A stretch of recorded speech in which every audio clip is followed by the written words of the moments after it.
Olá, muito boa noite para você. Sejam sempre muito bem-vindos ao Terra Viva DBO na TV. Eu sou Pedro Costa e vamos ficar muito bem informados sobre o universo da pecuária. Bem-vindos novamente.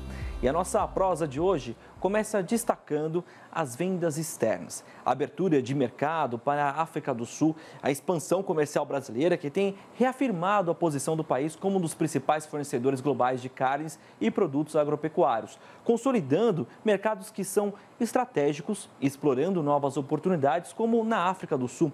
Recentemente, 19 plantas frigoríficas brasileiras foram habilitadas para exportação ao país africano, destacando a competitividade da carne brasileira, a conformidade com os padrões sanitários internacionais e, claro, o sabor. A África é vista como uma região de grande potencial, complementa os esforços brasileiros que também se concentram na Ásia, especialmente em mercados como a China e as Filipinas. A China, né? Quem não conhece, por exemplo, segue como o maior importador da nossa carne bovina, além de volumes expressivos de carne suína e aves. Em 2024, neste ano, pelo menos 40 plantas frigoríficas foram habilitadas para exportação ao mercado chinês, um apetite em tanto, né? Consolidando um mercado ainda mais crucial para o agro brasileiro. Isso mostra que o Brasil tem adotado estratégias robustas para fortalecer a presença em mercados africanos. A ampliação das áreas livres de febre aftosa sem vacinação também reforça a credibilidade do Brasil e também abre fronteiras comerciais para novos acordos, que inclusive pagam melhor. Em recente entrevista à revista DBO, o Luiz Rua, que é secretário de Comércio e Relações Internacionais do Ministério da Agricultura, destacou esse fortalecimento da diplomacia e também da coordenação eficiente entre esses setores. O Rua também disse que isso trouxe expectativas positivas para 2025, que já está à porta aí, e buscar por novos mercados, novos avanços no relacionamento bilateral com a China, enquanto fortalece a presença em mercados lá na África. É uma combinação perfeita de estratégias, diplomacia e técnicas comerciais que prometem alavancar ainda mais a posição do Brasil como líder global no setor agropecuário e, claro, das exportações de carne. E a gente segue nessa prosa de abertura de novos mercados. Na conversa com o analista de hoje, o Felipe Fabbri traz para a gente um panorama sobre as exportações de carne bovina in natura na primeira semana de dezembro. Olha só. Olá, eu sou o Felipe Fabbri, zootecnista e analista de mercado aqui da Scott Consultoria, e hoje a gente vai bater um papo a respeito da exportação de carne bovina in natura na primeira semana do mês de dezembro. A Secretaria do Comércio Exterior, a SECEX, divulgou hoje, dia 9 de dezembro, os dados parciais com relação à exportação de carne bovina in natura para este mês, trazendo um comportamento de desaceleração no volume embarcado em comparação à média diária de dezembro de 2023 e também em comparação ao mês de novembro de 2024. Até o momento, neste dezembro de 2024, nós temos aí 8,6 mil toneladas por dia de carne bovina in natura sendo exportadas, contra há um ano atrás 10,4 mil toneladas por dia, e em novembro de 2024, 12 mil toneladas por dia. Essa desaceleração na exportação de carne bovina agora em dezembro é motivo para o setor se preocupar? Bom, na nossa visão, para nós é um movimento natural esse de desaceleração. Primeiro, em função da alta dos preços que ocorreram na arroba do boi gordo desde agosto, o repasse para a cadeia de produção, os preços para a exportação acabaram subindo e a necessidade do comprador veio menos acelerada agora em dezembro. Um destaque principalmente ao nosso principal cliente, que é o mercado chinês, que sazonalmente em dezembro já busca menos carne no mercado internacional, já está abastecido para a sua principal festividade ali em janeiro, fevereiro, que é o Ano Novo Lunar, período de maior demanda no mercado chinês. Com isso, então, a gente já esperava um movimento talvez um pouco mais contido com relação ao volume embarcado. O destaque que a gente traz aqui é com relação aos preços, que subiram na comparação anual, subiram cerca de 8%, e também aumentaram com relação a novembro de 2024, ou seja, pouco a pouco a cadeia está conseguindo repassar os preços, está trazendo aí ajustes com relação ao que aconteceu na arroba do boi gordo para a carne bovina exportada, mas esses ajustes estão sendo descompensados em termos de faturamento com um volume total menor, tá? Isso então pressionando o mercado de exportação neste momento. Esse cenário, somado também ao mercado interno um pouco mais frouxo, um pouco mais contido com relação à demanda, depois das altas que a gente registrou aí na arroba do boi gordo, trouxe para essa primeira dezena do mês de dezembro, uma pressão baixista à cotação da arroba do boi gordo, que em São Paulo virou o mês negociado a R$ 350 por arroba e hoje, dia 9/12, está apregoada a R$ 330 por arroba, uma queda aí de 5,7% nesse intervalo de 10 dias. Então a pergunta que fica é o que a gente pode esperar para o mercado do boi e também para a exportação no curto prazo? Bom, o mercado do boi gordo deve seguir pressionado para baixo em curto prazo, após as fortes altas que nós tivemos de agosto até o momento. Agora a gente enxerga um momento muito mais de ajustes com relação às cotações no mercado do boi gordo. Há um ponto de atenção que é a oferta por parte do pecuarista consegue ficar um pouco mais cadenciada em função da rebrota das pastagens, melhora da capacidade de suporte. Então isso permite que o pecuarista não precise liquidar, digamos assim, rebanho de uma vez. Então há a possibilidade de uma cadência aí com relação à oferta, mas do lado da demanda fica aí um ponto de preocupação agora, principalmente para o mês de janeiro, que deve acabar pesando mais, somado a uma exportação que em dezembro deve caminhar um pouco mais lenta do que nós tivemos ao longo dessa temporada de 2024. É motivo para preocupação pensando em 2025 no setor exportador? Não, tá? Por hora, o Departamento de Agricultura dos Estados Unidos estima um aumento de 0,5% no volume exportado pelo Brasil para o próximo ano, o que seria, considerando 2024 já como ano recorde para o setor, um ano ainda bem demandado para a exportação de carne bovina para 2025. E aí fica a dúvida, o questionamento com relação ao que a gente pode esperar para a demanda interna no ano de 2025, uma vez que a oferta talvez ela chegue mais cadenciada no mercado do boi. Para acompanhar essas e outras perguntas e respostas e tendências a respeito do mercado do boi gordo, fica o convite para seguir a Scott Consultoria em todos os seus canais oficiais. Valeu, Fabri, pelas informações. O Terra Viva DBO na TV vai para o primeiro intervalo. Na volta, tem uma prosa com o médico veterinário e CEO da Cindy Rações, Ariovaldo Zani, sobre o balanço do setor e as perspectivas para 2025. Os dados foram anunciados agora há pouco e a gente traz para vocês em primeira mão. Continue com a gente aqui no Terra Viva DBO na TV, no Terra Viva, há 19 anos, cultivando o melhor do Brasil. Impresso ou digital? Se você quer o melhor conteúdo para a pecuária, fique com os dois. Tenha sempre seus exemplares da DBO à disposição, no escritório, na caminhonete ou ao alcance de seus colaboradores na fazenda. DBO é fonte de conhecimento, reportagens de campo, matérias, artigos e análises de mercado. Entre lá na nossa loja no portal DBO e faça sua assinatura impressa e digital ou só digital. Já estamos de volta aqui com o Terra Viva DBO na TV e o setor de alimentação animal divulgou recentemente o balanço do setor neste ano e também as oportunidades para o ano que vem. E sobre este assunto eu vou conversar agora com Ariovaldo Zani, médico veterinário e CEO da Cindy Rações, que já está conectado aqui com a gente. Boa noite, meu amigo. Seja sempre muito bem-vindo aqui à comitiva do DBO. Hoje o Sidney não está, mas estamos aqui tentando representá-lo, né? Ele está curtindo suas merecidas férias. Mas vamos trazer aí essa prosa aí boa que a gente sempre tem falando sobre o mercado de rações. Não, mas sempre só uma satisfação, Pedro, contigo, com o Sidney e atender aí os telespectadores de vocês aí. Com certeza. Bom, vamos então, Zani, começar a nossa prosa fazendo um balanço aqui de 2024, né? Já estamos nos derradeiros dias deste ano. Qual foi o impacto, né? Tivemos a questão da alta dos custos dos insumos, né? Estamos saindo de 2024 com o dólar alto. Como é que entra o milho, o farelo de soja na formulação das rações? Como é que vocês avaliaram 2024 para o amigo pecuarista? Na verdade, Pedro, nós tivemos um razoável alívio no custo dos principais insumos, né? Que o milho e o farelo de soja foram anos, né? Alguns anos de uma agonia razoável, principalmente para o produtor da pecuária leiteira e poedeiras, porque são produtos que são colocados no mercado local. Havia um certo alívio por parte do produtor de aves e suínos, porque são exportadores e nesse caso tem uma receita cambial, né, em dólar, o que fazia, né, ou permitia compensar ou mitigar a dificuldade, né?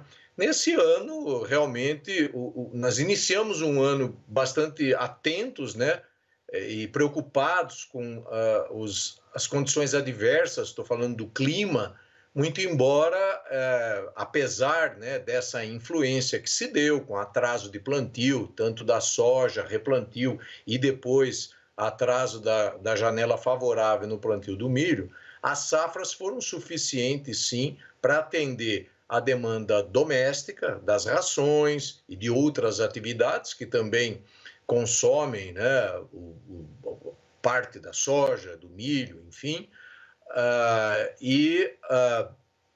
a quantidade foi suficiente, tanto, como eu disse, para atender a demanda doméstica, as exportações, portanto, os preços também foram aliviados e a cadeia produtiva, então, foi capaz de operar, né, dentro de uma normalidade, muito embora agora de setembro para cá nós tivemos um repique no preço do milho, por uma série de razões, aí ele valorizou de setembro para cá uns 20%, o farelo de soja continua com o preço aliviado, né, reduzindo, embora a moeda, né, o real desvalorizou razoavelmente durante o ano, e acentuou essa queda agora, né? Nós estamos na casa aí de R$6, né? E boa parte, ou praticamente a maior parte dos aditivos ou insumos que a gente utiliza na alimentação animal é importada. Estou falando de vitaminas hidrolipsolúveis, boa parte dos aminoácidos e outros aditivos em geral, que ainda nós somos bastante dependentes ou completamente dependentes de suprimento externo. E tem que pagar essa conta em dólar, né? Então isso atrapalha um pouco. Mas, de maneira geral, né, em resumo, apesar de todo esse cenário desafiador, o setor deve fechar, a expectativa é de uma produção esse ano aí de uns 90 milhões de toneladas, 86 milhões de rações e concentrados e mais uns 4 milhões de toneladas de suplementos, né, o que superfazem 90 milhões, um avanço aí de 2,5%, quase 3% em relação ao ano passado. Perfeito. O que vocês perceberam de mudança, né, daquilo que vocês viram num cenário em 2023, que agora se consolidou em 2024, tanto na pecuária de corte quanto na pecuária leiteira? Então, o principal fator aí, como eu antecipei, está relacionado à diminuição do custo dessas principais matérias-primas, né, o milho e o farelo de soja. Nas atividades aí da avicultura e da suinocultura, o custo da alimentação animal, ele, de fato, chega, e o custo de produção, né, chega a 70% do total.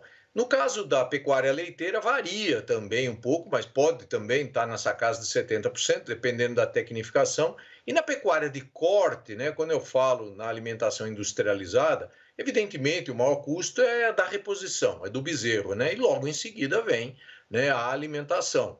Então, como houve um alívio nesse custo, isso estimula, incentiva a produção. Então, houve, né, mais alojamento, o confinamento, né, que vinha num momento aí de intranquilidade por causa dos baixos preços pagos, né, na arroba, desvalorização também que vinha já há algum tempo no bezerro e que faz parte do ciclo pecuário, né? Tudo isso a gente vem percebendo, né, que há um apontamento já, e no próximo ano a gente deve ver já o início já estamos, né, alterando, invertendo o ciclo pecuário. Esse ano foi pico aí no abate de fêmeas, né, por essas razões todas, e lógico, né, que aí começa uma nova etapa, onde com retenção de fêmeas para a produção, né, da reposição, aí vai havendo melhora de preço e entendemos que há uma continuidade nesse preço mais leve do milho e do farelo de soja para essa atividade industrial. É esse ponto que eu queria trazer agora, Zani. Como é que vocês acompanham nessa transição? Né? Estamos aí com a retomada de uma arroba, né? Tem gente até falando, sonhando alto aí com a arroba batendo nos 400 e tal, né? Brincando no setor, mas a gente está vendo um valor, né, vindo, né, para o nosso pecuarista agora. Como é que vocês estão percebendo este momento, olhando lá para o confinamento, mesmo na época que o produtor vai se preparando, vai comprando mais? Como é que vocês estão vendo 2025, né? Como é que chega para vocês neste ponto? Esse ano, como eu antecipei, né, foi um recorde aí, né, em abates e produção de carne, as exportações, né, bombando. Para o ano que vem, a gente acha que a expectativa é que deve diminuir um pouco, né, a oferta de carne. A China pode até diminuir um pouco o seu ímpeto comprador, né? Mas os Estados Unidos, né, vem numa redução aí na queda de abate que deve continuar no próximo ano. E o Brasil entra aí, né, sempre com o grande fornecedor, né, ocupando esses espaços, substituindo e tal. A arroba, de fato, está bem valorizada. Imaginamos que no próximo ano ela não vai se manter num patamar tão elevado, muito embora, de certo, vai sim ter uma valorização, melhorar bastante o resultado do confinador, do semiconfinador, por conta disso, né? A gente, com a retenção de fêmeas, você vai ter uma menor oferta de carne, e aí, lógico que a relação de oferta e demanda, né? A intenção do confinamento está apontando, sim, para um incremento, como tem se dado, por conta da queda, né, de preço do milho, da soja, enfim, né? E realmente podemos apostar, né, um ano que vem que, embora a gente trabalhe, né, com a inflação continua alta, você tem uma taxa de juros elevada, mas a gente tem observado, né, o índice de desemprego tem diminuído e melhorado a massa salarial. Então aí vai ter, lógico, um jogo, né, faz parte do jogo de equilíbrio, né, e de competitividade ou competição entre as diferentes proteínas, né, a carne bovina, de aves e suína, afora esse interesse internacional pelos nossos produtos também, que deve então encontrar aí um certo equilíbrio. Mas a impressão que dá é que no próximo ano a gente sim deve repetir, né, esse índice de interesse no confinamento. Esse ano a gente está olhando aí para o número, ainda é uma expectativa, porque nós não fechamos o último trimestre, né? Mas deve crescer aí por volta de 7%, e o ano que vem repetir esse número, né? Diferente da produção leiteira, porque, como eu falei, é uma atividade que está focada no mercado doméstico, está sofrendo com as importações, né? Uma série de iniciativas foram tomadas aí, mas continua entrando o produto importado, e embora, né, nesse ano que se deu, o preço pago ao leite cru ao produtor teve uma valorização aí da ordem de 30%. O índice de captação cresceu uns 15%, então realmente houve, né, uma recapitalização do setor, muito embora está havendo uma concentração em grandes produtores, né? O ano que vem, eu acho que a produção leiteira deve continuar aí morna, né, na casa de 1,5%, tá? Perfeito. Zani, muito obrigado pela sua participação aqui no nosso Terra Viva DBO na TV, trazendo números fresquinhos para nós aqui com o consolidado de 2024 e, claro, com a perspectiva, com a análise que só vocês, as Relações, pode ter em relação a 2025 também.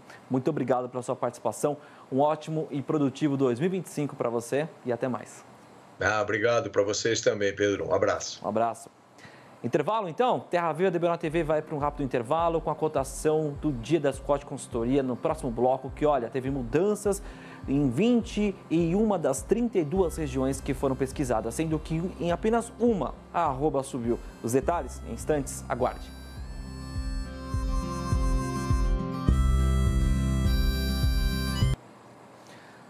Já estamos de volta ao vivo na TV e também na internet. Olha só, trazendo informações sobre o mercado do boi gordo, que iniciou dezembro com movimentações intensas e quedas significativas nos preços. De acordo com a Scott Consultoria, na última semana foi registrada uma redução acumulada de R$ 10 por arroba nas negociações em São Paulo, com a referência atual oscilando entre R$ 335 e R$ 340, chegando pontualmente a R$ 345. Essa situação surpreende especialmente quando comparado aos valores observados lá no meio de novembro. A volatilidade no mercado e a pressão sobre os preços, de acordo com a Scott, refletem principalmente a baixa demanda interna, que segue desaquecida mesmo com a proximidade aí do fim do ano. Apesar do pagamento de salários e bonificações como o 13º, o consumo interno de carne bovina não apresentou aquela reação esperada. Esse cenário tem dificultado a previsibilidade do mercado, que depende diretamente de uma movimentação um pouco mais intensa nas unidades frigoríficas. O preço elevado da carne bovina, combinado aí com baixo poder de compra do consumidor, tem sido um entrave aí para o aquecimento das vendas e, consequentemente, para a estabilização dos preços da arroba do boi gordo. Para os próximos dias, o mercado deve permanecer em compasso de espera, aguardando aí uma melhora na demanda interna, que será determinante para as movimentações futuras.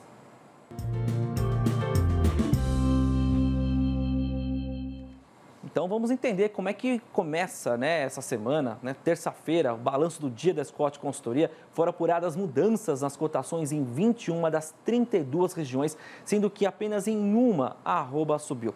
E a notícia boa foi lá do oeste do Rio Grande do Sul, onde o boi subiu para R$ 10,85 o quilo, passando para a arroba de R$ 325,50.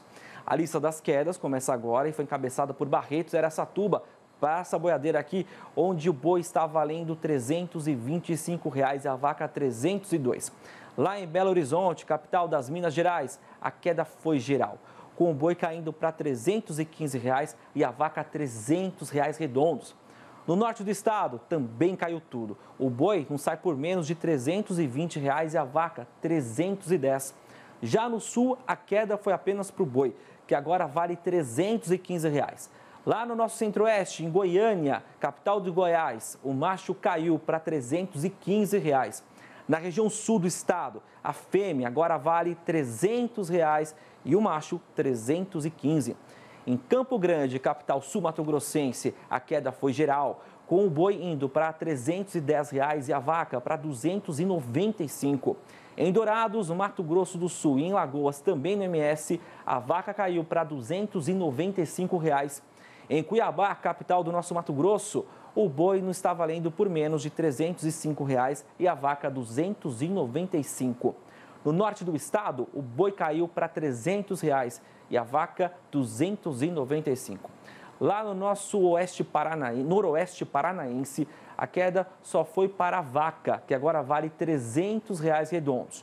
No oeste do Maranhão, já no de volta ali para cima do nosso Brasil, o boi caiu para R$ 290. Em Redenção, no Pará, no nosso nortão, a queda foi geral, com o boi indo para R$ 280 e a vaca para R$ 270. Em Marabá, a queda foi só para o macho, que agora vale R$ 282. No sul tocantinense, o boi desceu para R$ 300 redondos e a vaca para R$ 295. No norte do estado, a queda foi só para o boi, que vale R$ 295. No Acre, a queda foi geral, com o boi caindo para R$ 270 e a vaca despencou para os R$ 260. Para finalizar a nossa lista dessa terça, o boi caiu lá no Rio de Janeiro e está valendo agora R$ 325. Tá aí, o nosso Terra Viva DBO na TV cumpriu a missão dessa terça-feira, mas amanhã a gente volta trazendo outras informações sobre o nosso mercado pecuário. Obrigado pelo carinho da sua audiência, da sua companhia. Continue sempre muito bem informado aqui no Terra Viva, cultivando o melhor do Brasil. Até amanhã.